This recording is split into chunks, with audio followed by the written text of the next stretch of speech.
Dès sa première œuvre, Tropisme, publiée en 1939, Nathalie Sarraute s'intéresse à ces mouvements indéfinissables qui sont enracinés dans l'expérience de chacun de nous et qu'elle nomme tropisme.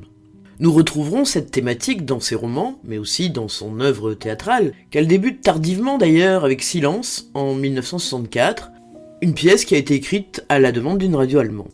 6 autres pièces suivront, jusqu'à Pour un oui ou pour un non, dernière pièce de l'auteur, 1981, elle aussi initialement conçue comme une pièce radiophonique avant d'être représentée sur scène en 1986.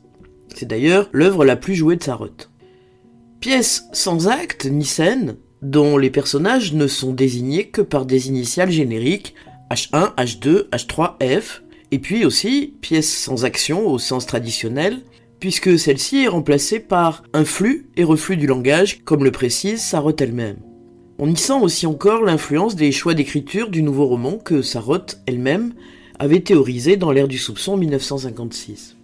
Au fil de la pièce, les personnages vont exprimer ce que, d'ordinaire, on ne dit pas, révéler les non-dits et les interprétations de chacun, et le conflit va s'intensifier. Le passage que nous allons analyser se situe au début. Un ami H1 rend visite à un autre, H2, car il trouve qu'une distance s'est instaurée entre eux qu'il ne comprend pas. Or, après avoir nié, justement, cette distance, H2 est finalement poussé dans ses retranchements et avoue ce qui l'a blessé. Donc ce passage constitue la révélation du motif apparemment insignifiant de leur dispute, mais il pose aussi les bases du conflit qui va s'amplifier tout au long de la pièce. Et surtout, il illustre parfaitement l'effet dévastateur des tropismes sur les relations interpersonnelles, en montrant comment un détail apparemment insignifiant, l'intonation d'une phrase banale, c'est bien ça, peut remettre en cause une vieille amitié. Notre fil directeur cherchera donc à montrer comment Nathalie Sarraute parvient à révéler, à travers ce dialogue, la complexité des relations humaines et la violence sous-jacente du langage, et donc le fonctionnement du tropisme. Mouvement du texte. Premier mouvement, la réticence et l'hésitation de H2, du début jusqu'à « dis-le, tu me le dois », puis l'aveu progressif, de « je te dis, ce n'est rien qu'on puisse dire » jusqu'à « c'est à cause de ce rien que tu t'es éloigné ». Et enfin, le troisième mouvement, la révélation du motif et l'incompréhension de H1. De « oui, c'est à cause de ça » jusqu'à la fin. Lecture. Mais qu'est-ce que c'est, alors ? C'est plutôt que ce n'est rien, ce qui s'appelle rien, ce qu'on appelle ainsi. En parler seulement, évoquer ça, ça peut vous entraîner de quoi on aurait l'air. Personne, du reste, personne ne l'ose, on n'en entend jamais parler. Eh bien, je te demande, au nom de tout ce que tu prétends que j'ai été pour toi, au nom de ta mère, de nos parents, je t'adjure solennellement, tu ne peux plus reculer. Qu'est-ce qu'il y a eu ? Dis-le, tu me dois ça. Je te dis, ce n'est rien qu'on puisse dire. Rien dont il soit permis de parler. Allons, vas-y. Eh bien, c'est juste des mots. Des mots ? Entre nous ? Ne me dis pas qu'on a eu des mots. Ce n'est pas possible, et je m'en serais souvenu. Non, pas des mots comme ça. D'autres mots. Pas ceux dont on dit qu'on les a eus. Des mots qu'on n'a pas eus, justement. On ne sait pas comment ils vous viennent. Lesquels ? Quels mots ? Tu me fais languir ? Tu me taquines ? Mais non, je ne te taquine pas. Mais si je te l'ai dit, alors, qu'est-ce qui se passera ? Tu me dis que ce n'est rien. Mais justement, ce n'est rien, et c'est à cause de ce rien. Ah, on y arrive. C'est à cause de ce rien que tu t'es éloigné ? Que tu as voulu rompre avec moi ? Oui, c'est à cause de ça. Tu ne comprendras jamais. Personne, du reste, ne pourra comprendre. Et c'est toujours, je ne suis pas si obtus. Oh si, pour ça, tu l'es. Vous l'êtes tous, du reste. Alors, chiche, on verra. Eh bien, tu m'as dit, il y a quelque temps, tu m'as dit, quand je me suis vanté de je ne sais plus quoi, de je ne sais plus quel succès. Oui, dérisoire. Quand je t'en ai parlé, tu m'as dit « C'est bien ça ». Mais répète-le, je t'en prie. J'ai du mal à entendre. Tu m'as dit « C'est bien ça ». Juste avec ce suspens, cet accent. Ce n'est pas vrai, ça ne peut pas être ça, ce n'est pas possible. Tu vois, je te l'avais bien dit. À quoi bon? Non mais, vraiment, ce n'est pas une plaisanterie? Tu parles sérieusement? Oui, très sérieusement. Écoute, dis-moi si je rêve, si je me trompe. Tu m'aurais fait part d'une réussite? Quelle réussite d'ailleurs? Oh, peu importe. Une réussite quelconque. Et alors je t'aurais dit, c'est bien ça. Pas tout à fait ainsi. Il y avait entre c'est bien et ça un intervalle plus grand. C'est bien ça. Un accent mis sur bien. Un étirement. Bien. Et un suspens avant que ça arrive. Ce n'est pas sans importance. L'extrait s'ouvre sur une nouvelle question de H1 qui essaye de faire parler H2, de lui faire dévoiler la cause de la distance entre eux. Sa question est plutôt directe et concise. La réponse d'H2, en revanche, est fragmentée. Elle s'ouvre sur une épanorthose, c'est plutôt ce qui s'appelle, ce qu'on appelle, etc. Il cherche donc à exprimer ce qui est indicible à travers des reformulations successives. On a aussi des aposiopèses marquées par les points de suspension. On a donc l'impression d'une parole balbutiante. D'ailleurs, cette parole, elle est dangereuse, puisque en parler seulement, on a ici évoquer ça, on a ici l'adverbe seulement, et le verbe évoquer, qui suggère que, parce que évoquer, ça n'est pas dire, c'est dire très superficiellement en tout cas. Donc, ces termes suggèrent ce danger potentiel. De plus, l'utilisation de ça dans évoquer ça signale la complexité de quelque chose qui n'est pas dissible, ou pas clairement dissible. Et donc ce danger, il se manifeste ici par les deux propositions, ça peut vous entraîner et de quoi on aurait l'air, avec l'utilisation de l'indéfini on, qu'on avait déjà dans ce qu'on appelle ainsi. Et donc il y a cette tentation de parler et en même temps la crainte des conséquences. C'est la peur chez H2 de la révélation, ça peut vous entraîner, les conséquences de la révélation, et la peur d'être incompris ou ridicule, de quoi on aurait l'air. La réplique se poursuit sur un constat d'impuissance, puisque on a deux fois la négation lexicale personne, du reste, personne ne l'ose, qui insiste justement sur ce tabou social qui consisterait à se livrer sur ses ressentis, à exprimer ses tropismes. Et une fois encore, ici, l'utilisation conjointe du pronom indéfini on, de la négation et de l'adverbe jamais, fait référence à ce tabou social fort. H1 va alors utiliser le lexique de la supplication et de la prière. Je te demande au nom, je t'adjure solennellement, qui joue sur la relation affective et d'une certaine façon cherche à manipuler H1 en le culpabilisant de ne pas parler. D'autant que ici on a ce que tu prétends que j'ai été pour toi, le tu me dois ça qui clôt la réplique. D'où sa réponse, avec la didascalie piteusement, qui montre l'impact des propos de H1 sur H2. H2 insiste à nouveau sur la dangerosité et l'interdiction, le tabou social, de vouloir expliquer ce que les mots ne peuvent dire. La possibilité est niée d'abord par l'utilisation à la négative du verbe pouvoir, ce n'est rien qu'on puisse dire, en tout cas la restriction, c'est-à-dire que en parler ne fait pas partie de ce qu'on peut dire, puis la négation, rien dont il soit permis de parler, donc la négation de ce qui est autorisé. H1 va répondre par deux impératifs qui insistent sur son désir de savoir et traduisent son impatience, allons vas-y.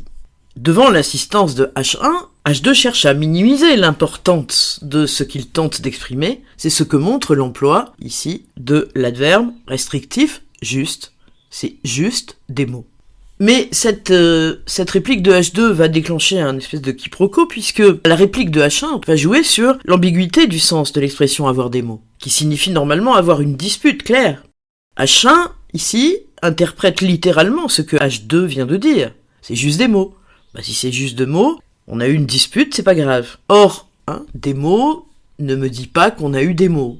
En fait, H1 parle de mots dans leur sens littéral, ce sont les paroles prononcées, alors que H1 comprend l'expression figée avoir des mots, c'est-à-dire se disputer. Et cette incompréhension révèle la difficulté de communication entre les personnages. L'incrédulité de H1 est d'abord exprimée par des phrases nominales interrogatives, des mots entre nous, et puis on voit ensuite une gradation dans l'expression du refus de croire, avec les négations. Ne me dis pas qu'on a eu des mots.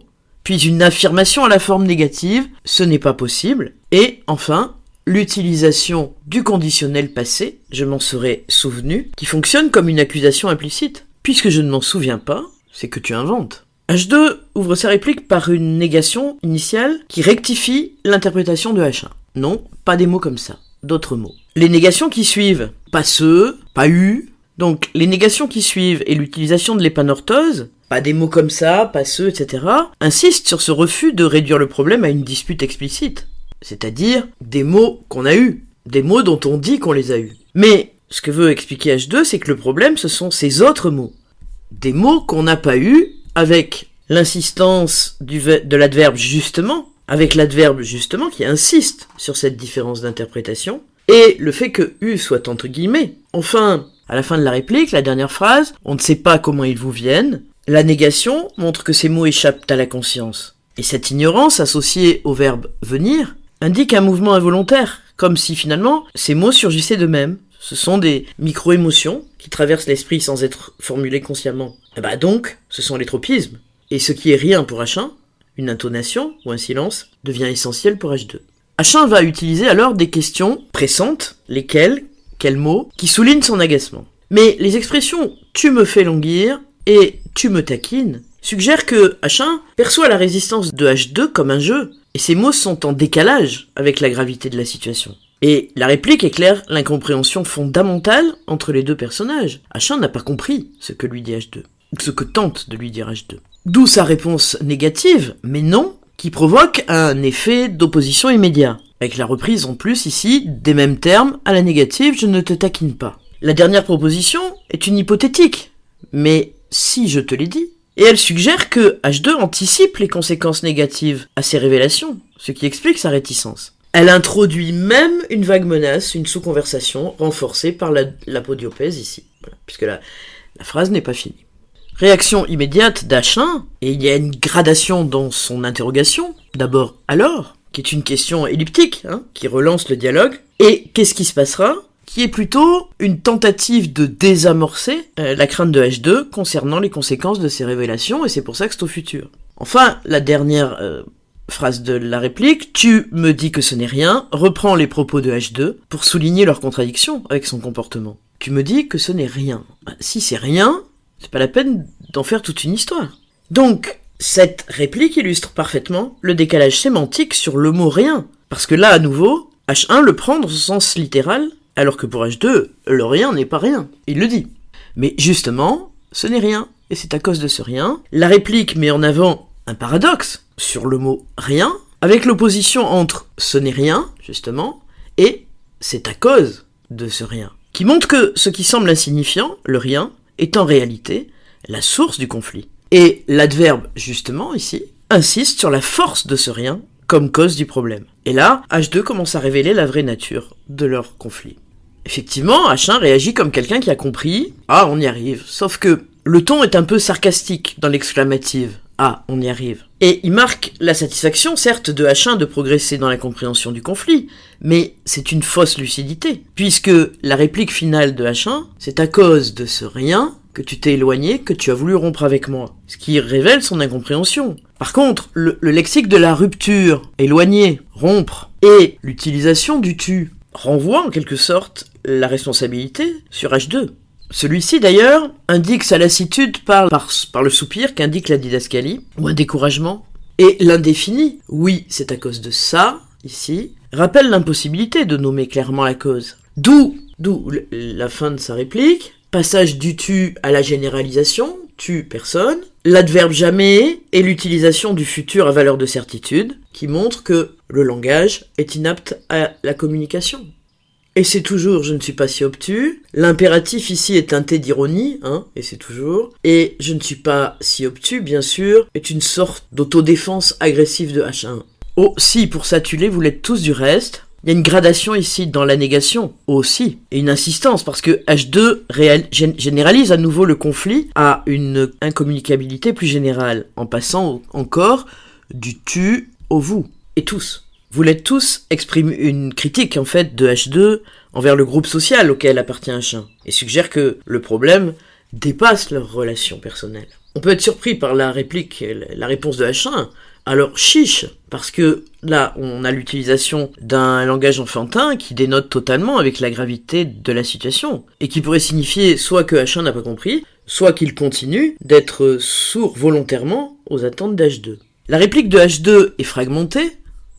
Ici, il y a de nombreuses hésitations, on a des apodiopèses et des épanorthoses. Tu m'as dit, est repris 3 fois. Ça crée un effet d'hésitation, certes, mais aussi d'insistance sur l'importance de la parole de l'autre. Les épanorthoses, comme je ne sais plus quoi, je ne sais plus, quel succès, oui, dérisoire, etc., c'est-à-dire des autocorrections, montrent les efforts d'H2 pour trouver les mots justes. Mais l'utilisation de termes dépréciatifs pour parler de son succès passé, par exemple quand je me suis vanté, dérisoire, et puis la négation du verbe savoir, je ne sais plus, enfin, etc., peut être pour H2 une manière de se protéger, d'anticiper sur le dénigrement de H1, puisqu'il y a un effet traumatique ici. C'est précisément l'annonce du succès qui, dans le passé, était la source du tropisme, du fameux « c'est bien ça ». Enfin, la réplique se clôt sur la révélation de la cause du rien, « tu m'as dit, c'est bien ça ».